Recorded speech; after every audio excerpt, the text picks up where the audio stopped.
Video games may soon get more lifelike thanks to compact disc technology. NEC's TurboGrafx 16 is the first system to use this extra storage capacity. Producer Dave Reardon is already working on some CD mini-movies, like It Came from the Desert. Hordes of giant ants are on the march as lizard breath becomes a lunch stop on the road to Hollywood. They get to be a character in a movie and walk into a scene with a real actor who's speaking real dialogue instead of little video characters that might be running around the screen, you know, in like a typical video game.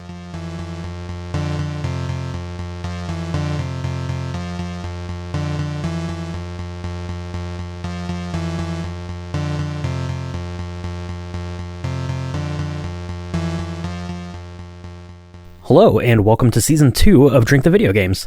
I'm Brian, and in this season we're going to be taking a look at a genre of game that on one hand was cutting edge, requiring the newest in technological advancements, while at the same time being the butt of a lot of jokes about how campy and cringeworthy some of them were. In this season, we'll be talking about FMV games, full motion video. What are they? How they came into being, how they pushed the envelope in terms of arcades, home computers, and video game consoles, how they fell out of fashion, hard, and how, if you look close enough, there are some really neat game studios carrying the torch for this game genre today. Plus, I'll be laying out the games I'll be covering this season of Drink the Video Games. Not only that, but Michaela from Drink the Movies is going to join me for a cocktail that pays homage to one of the most famous of these games. Now, before we get started with learning about what FMV games are, we should probably go ahead and define what an FMV game is.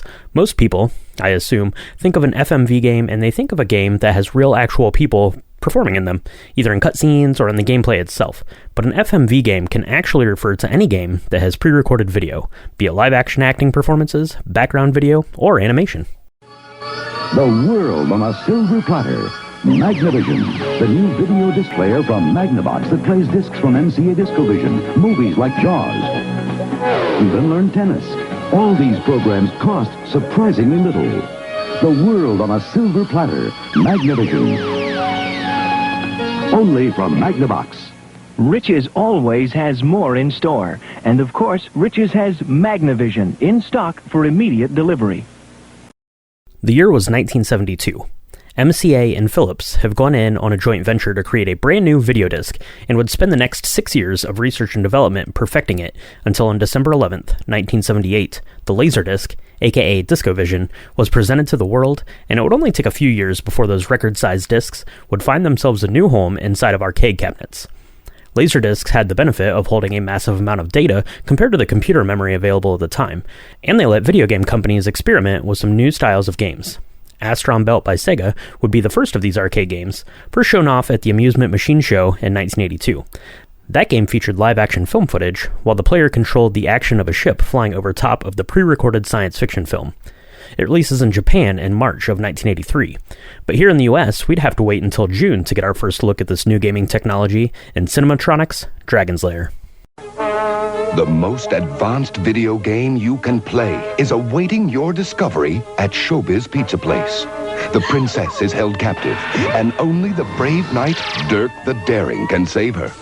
With sophisticated laserdisc animation, you'll move Dirk through the innumerable dangers of the enchanted castle to rescue the beautiful princess. Dragon's Lair, the supreme adventure in video games, brand new at Showbiz Pizza Place. Now, Dragon's Lair was a pretty big deal in the video game world.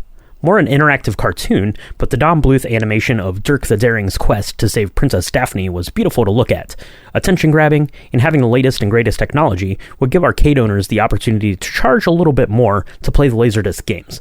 So, of course, other game developers took notice and started putting out their own Laserdisc arcade cabinets even after the home market had more or less given up on this new media format. Stern Electronics introduces its newest form of coin-operated entertainment, Cliffhanger, an exciting, challenging animated film video game on Laserdisc. Its play features offer the staying power, which allow both distributor and operator an attractive return on investment. Cliffhanger's animation, resolution, and clarity creates a lifelike, realistic action series from the very moment the game begins. As in many strong box office films, the use of jeopardy, unexpected and tantalizing twists of the story plot are prevalent throughout the various sequences of the game. All in all, there will be somewhere in the neighborhood of about 30 to 40 Laserdisc arcade games produced between 1983 and the early to mid-1990s, though I've had some trouble putting down an exact number. And there were attempts to bring this Laserdisc gaming format into the home.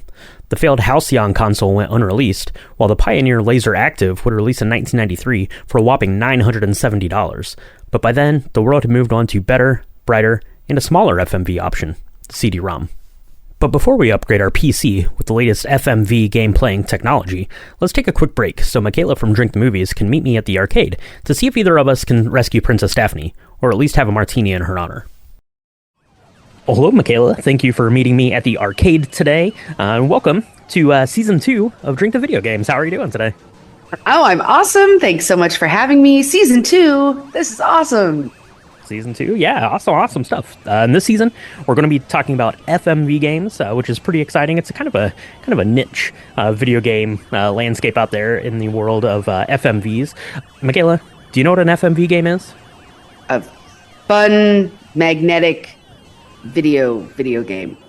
A fun magnetic video game. That is close. I mean, they are fun sometimes, kind of. Okay, I'm sure. They could be magnetic. That could be true, and definitely video games. No, FMV game. It stands for full motion video, which could be think of games where you see like live action, like people in them. It could be that. It could be animation, like in the case of Dragon's Lair, which we're going to talk about here in a second, or it could just be like pre-recorded video.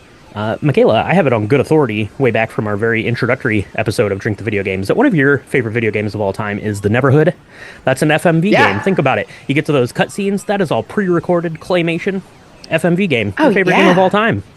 Favorite game of all time. That's cool. Oh, that's neat. And also, if you said pre-recorded, so the Sherlock Holmes game then was also an FMV because there were things that you did, but then there were pieces of pre-recorded like snippets where if you got to a certain part, you could watch something. So yeah, FMVs have been around a while. That's exciting. Yeah, that's right. FMV games have been around for a while, and they got introduced way back in the 80s, 1983 to be specific. There was a game released in Japan, but here in the US, our first FMV game was Dragon's Lair, which is maybe the most famous of all of the FMV games.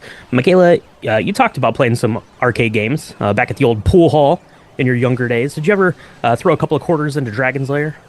I don't think so. Actually, you know what? I definitely saw the game, though. I don't know if I ever played it. So I probably watched other people play it. I'm much better at watching other people do these things than me actually doing them. Does that make sense? That's fair, because Dragon's Lair is brutally hard, so that's the strike against it. But it is really a good-looking game because it is animated by none other than Don Bluth. That came out the year after Secret of Nim, which was a film we talked about back on Drink the Movies. You can check that out if you want a little bit more information about his animation style. But yeah, animated by Don Bluth. It was incredibly hard, but it was a big deal for people because it looked great. It ate through those quarters. It even was featured in season 2 of Stranger Things. All the boys there gather around the arcade to play it there. And there's even rumor of a Dragon's Lair film coming out here in the not-so-distant future, starring Ryan Reynolds as none other than Dirk the Daring. So, Michaela, what I thought we should do here for the introductory episode to FMV games is pay homage to that game, Dragon's Lair. And specifically, we're going to be paying homage to Princess Daphne of Dragon's Lair fame by making a Princess Daphne martini. Oh, I think that sounds great. It needs to be like very strong then, because this game is apparently really hard. And let's see, it needs to be really colorful. Because one thing about all the Dragon's Lair motifs that I have seen is that the colors in the animation look like really whimsical and bright, and so something that's representative of that. Absolutely. So we are going to be whipping up a Princess Daphne martini today. Let's just get right into it, Michaela. I think you have the ingredients over there. Or hopefully you brought the ingredients into the arcade with you today, so we can whip one of these up. So here's a shaker tin, and if you wouldn't mind throwing one of these together for everyone, I'm going to go grab us some quarters, and I'll be right back. All right. Okay, everybody, get your shaker tin, get some ice in there. You're going to use 1.5 ounces of any of the gin that you would like. I love St. George has a really good, like, even keel gin if you don't want anything too flowery. But any of your favorite gins is totally fine. Then you're going to add 1.5 ounces of pear-flavored or pear-infused vodka. More on that in a bit, because that will make a lot of difference in how sweet this cocktail is going to be. To that, you're going to add 1/2 ounce of blue curacao liquor. Hashtag the same again. We're going to talk about your blue curacao because that's going to make a difference. 1/2 ounce of dry vermouth, dry, not sweet, dry. That's important. And then you're going to add 1 ounce of your favorite orange bitters. You're going to shake that up, pour it into a chilled martini glass, and then you're going to marvel at the color of it because it's going to be beautiful and blue and strange. And then you're going to taste it. Once you taste it, you're going to want to taste more of it, but be careful with this one because it is 100% booze, and it will put you under the table. You will be playing no video games. You certainly won't be playing Dragon's Lair because it's so hard. But that's it. There you go, Brian. What do you think? Yeah, absolutely. Yeah, you're definitely not going to make it past the first screen in Dragon's Lair if you have too many of these, for sure, because it is a strong one. This is delicious.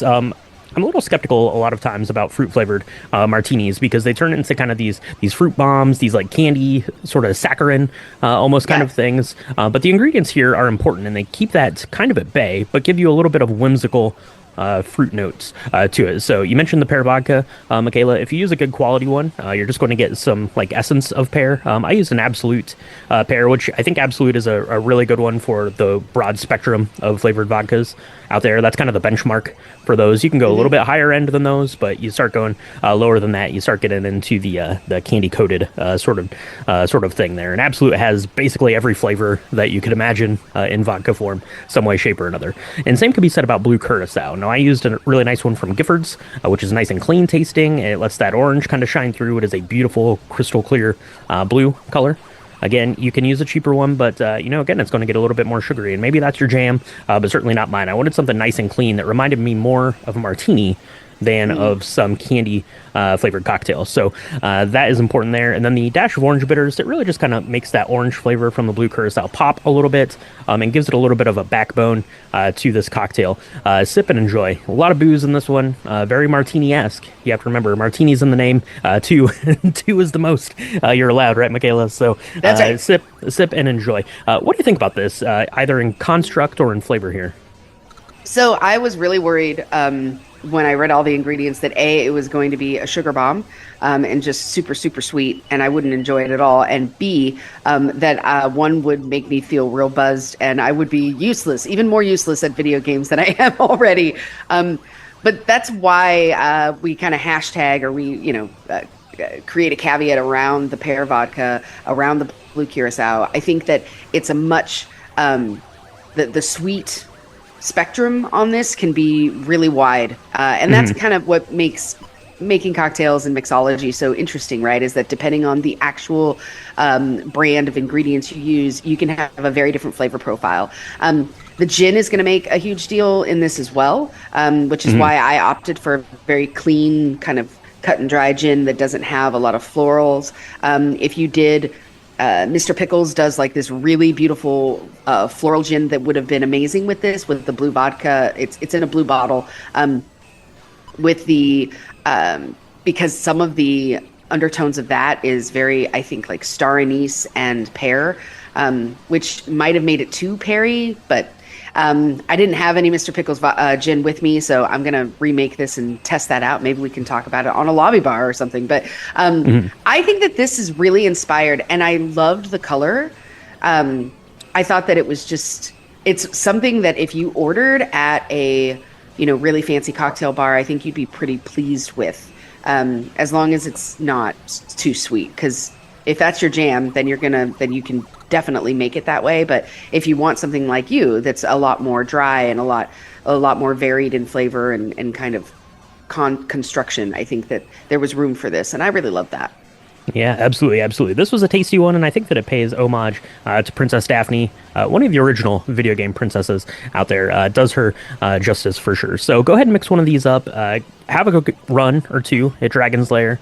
I might be interested in seeing how good Michaela does at Dragon's Lair someday. I'll have to see if I can get her recorded playing that here at some point and see how that goes for everyone. But for now, what we should do is we should get back to the episode so we can learn a little bit more about FMV Games. We'll be right back.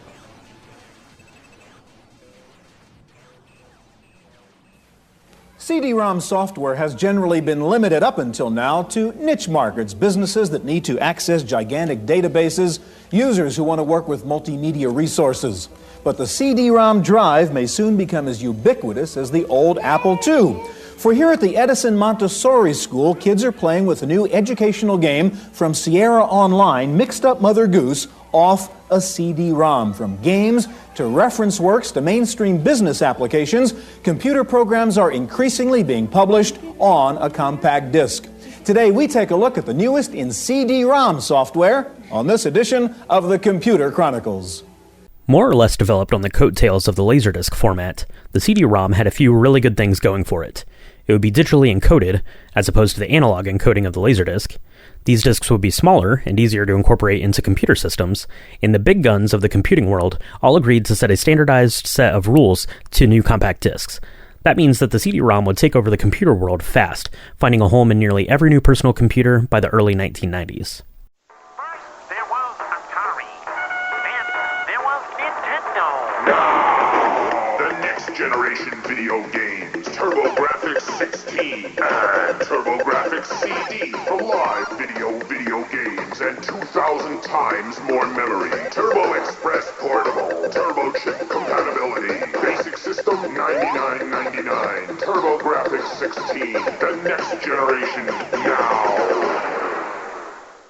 With the increased data allowances of CD-ROMs and the digital rendering available, we would get a slew of FMV games that we could now play in the comfort of our own homes. A host of home consoles would be trying out CDs as their format of choice to varying degrees of success.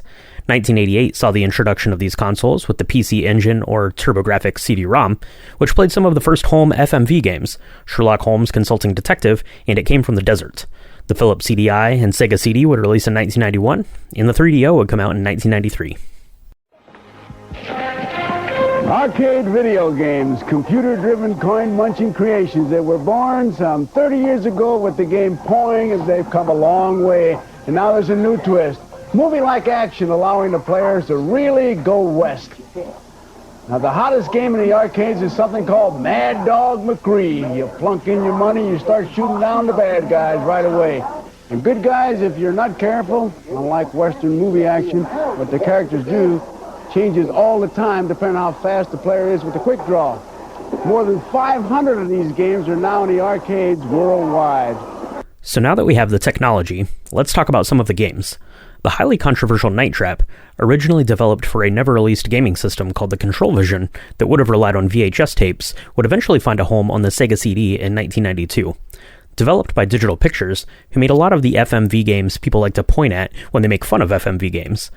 This game was a big deal, not only for having to defend itself in front of the US Congress and being a part of the implementation of the ESRB rating system still used today, but because the game had a level of immersion that those first Laserdisc games lacked. And there were plenty of ports of some of those arcade FMV hits, predominantly by American Laser Games, who would bring their Mad Dog McCree and Crime Patrol light gun series to PCs and home video game consoles. We'd also get some of the most beloved computer games of the early to mid-1990s, The Seventh Guest and Star Wars Rebel Assault in 1993, Phantasmagoria in 1995, all of which will be getting their own episode here in this season of Drink the Video Games. But as computing power grows, plus the cost associated with producing FMV games, I mean, Mark Hamill starring in Wing Commander 3 and 4 had to cost something, plus the capabilities of emerging CGI technology, FMV games were going to start going away, with the last FMV game I owned from this era being the X-Files game for PlayStation in 1998, which, on a side note, is amazing. And just like that, this game genre was gone. This is a complete and utter surprise. And so I just want to say thank you so much, and thank you to the gaming community for embracing this little low-key avant-garde video game. And the biggest thanks of all a little bit bigger than the gaming community for me is to go to Sam Barlow, the creator of Her Story. He gave me an amazing script. I'm so glad I said yes. And victory!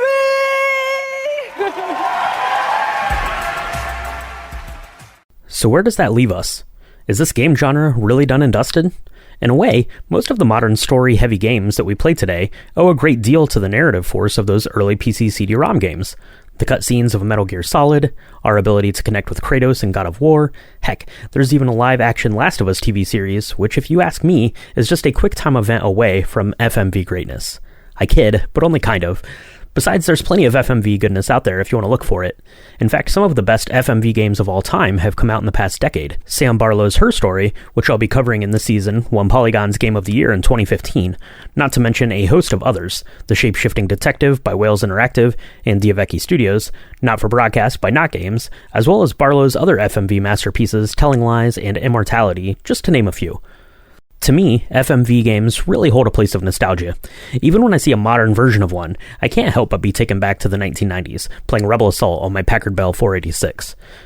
To be sure, FMV games can be terrible, and they are easy to laugh at and to not take seriously, but they were also ahead of their time. They were on the cutting edge of technology, as video game companies, movie studios, computer manufacturers, and the game-playing public were trying to make heads or tails of how interactive storytelling was going to take shape and play out in the future. And hopefully you'll follow along with me as I journey through some of my favorites here on this season of Drink the Video Games. Over the next few months, I'll be tackling 4 FMV games, starting with The Seventh Guest. Then we'll be taking a closer look at Sierra's Phantasmagoria, the more modern classic Her Story, and finishing up with one of my favorite games of all time, Star Wars Rebel Assault. We'll learn about how these games were made, how the FMV storytelling shapes the game's narrative, see what the lasting legacy of these games is, and play through them all on the YouTube channel. So now that we've taken our first steps into this FMV video game world, I want to know what are some of your favorite FMV gaming memories. Did you have a favorite FMV PC game you grew up playing? Or did you lose way too many quarters trying to get that perfect run in Dragon's Lair? Have you ever played the Amazing X-Files game? And more importantly, did you mix up a Princess Daphne Martini to celebrate this obscure video game genre with me today? Let me know on social media. I'm at Drink the Video Games on Instagram, Threads, and Blue Sky, and make sure you're following along on the YouTube channel to catch the playthroughs, unboxings, and the full video version of these podcast episodes. If you're listening on Apple Podcasts or Spotify, go ahead and leave a rating or review. It helps get the video game goodness out to more people. That's going to wrap up this introductory look at the glory that is FMV games. Thanks for joining me. I'll be back next month to head into Stauf's mansion and learn about The Seventh Guest. Cheers.